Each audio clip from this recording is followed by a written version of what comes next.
As the co-founder of Permaculture, David Holmgren knows the power of cultivating seeds to full fruition.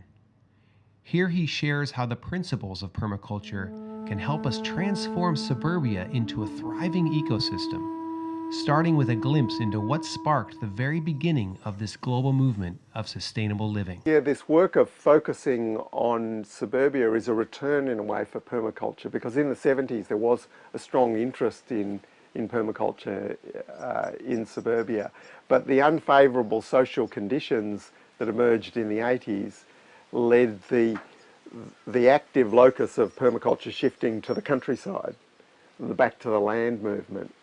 But there's now a lot of recognition that for a lot of people, adaptation in situ, or moving from the city to small towns rather than remote rural properties, or moving in some ways to living arrangements where people are actually closer together, works better for a lot of people. And the fact that we're going to be dealing with the unfolding crises of peak oil, climate change, economic contraction, basically we're already in that unfolding crisis in many places in the world. So we are going to adapt some way in situ.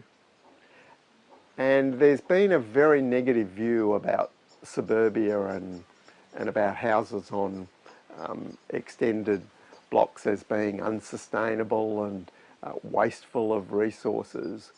Whereas from a permaculture point of view, we see that there's huge opportunities for adaptation and incremental household-based adaptation, rather than waiting for society to all agree we need to live in a different way and that we need a completely different economy, that people can get on and do that who actually see that need.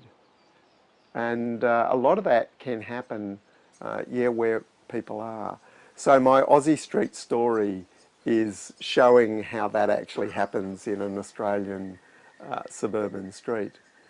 Tragically, a lot of the opportunities for that in our larger cities, especially somewhere like Sydney, have been eliminated by this double the monocultural density, put another house in every backyard, if not the apartment blocks, which is, yes, we can retrofit all that too, but it's a lot more difficult.